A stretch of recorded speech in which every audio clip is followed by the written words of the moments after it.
Greetings and welcome to this edition of Positronic Hypersonic. Positronic Hypersonic. Positronic Hypersonic. I'm Barry P. Cook, and I'm here to talk to you about the season 2 premiere of Peacemaker. The episode was called The Ties That Grind. And as the episode starts, Peacemaker is addressing a class of kids. And after explaining how he once defeated Kite Man, he's asked about his origin story. And we get a montage of clips from last season, one of which was altered to reflect the inclusion of the Justice Gang from 2025's Superman versus the Justice League that was shown in the actual scene when they first produced it last season. And you can take a look at the difference here. In one image, you have, Mr. Terrific, Superman, Guy Gardner, Supergirl, and Hawkgirl. And then the other, you have the Men of Steel, Superman, Aquaman, Wonder Woman, and Flash from the DCEU. So that was interesting. And they even dubbed over a character saying Justice Gang instead of Justice League in a clip from last season. Anyway, after this montage, we see Peacemaker wake up in the wee hours of the morning and enter his dad's dimensional portal storage space thing to let Eagly fly around because he doesn't feel like taking him outside in the cold. Whereupon Peacemaker tries to interact with some kind of creature from another dimension called a kyphotic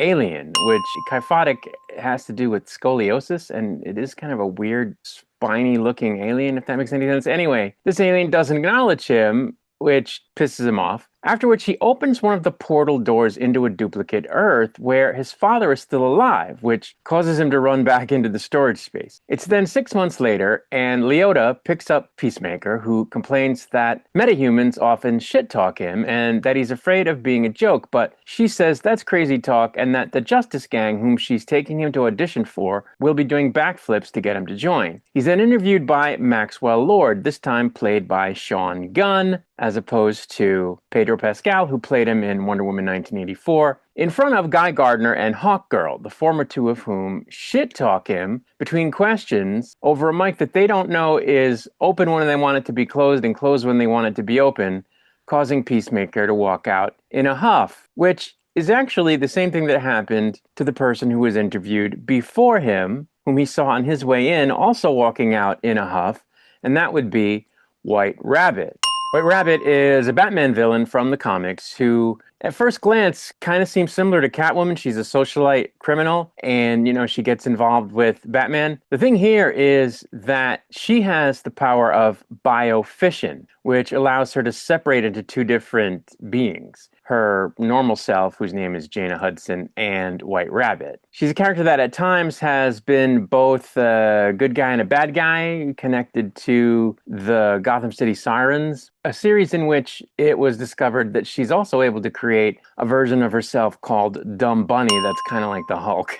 So that's interesting. I'm hoping we're going to see more of her. Anyway, at the same time, elsewhere, Peacemaker's love interest, Agent Harcourt, is informed by her therapist that she suffers from toxic masculinity, which doesn't sit well with her, to put it mildly, after which she meets up with Peacemaker as his alter ego, Chris, at which point she explains to him that she keeps getting turned down for intelligence agencies, after which they end up arguing, causing Chris to go home and smoke a bong before some type of orgy breaks out at his place, which he doesn't participate in, and instead goes to the interdimensional closet, all while being surveilled by Economos from last season under the direction of General Flagg at Argus, when one of General Flagg's underlings notices the activation of the dimensional portal, which Chris then enters and proceeds to use in order to enter the alternate Earth where his father is still alive, and where he is apparently a respected hero, alongside his brother who is also still alive in this dimension. He then sits down for a drink with them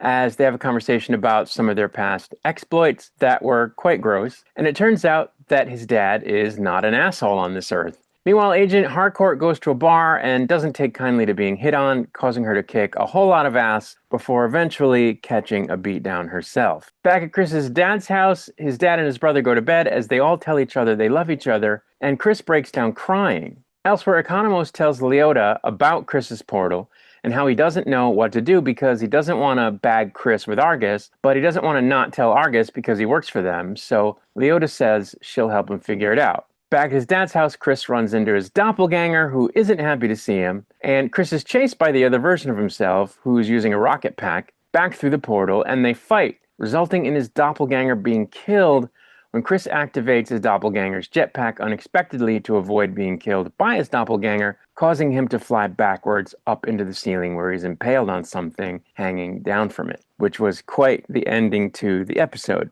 So I really liked this show last season. It was just balls to the wall insane.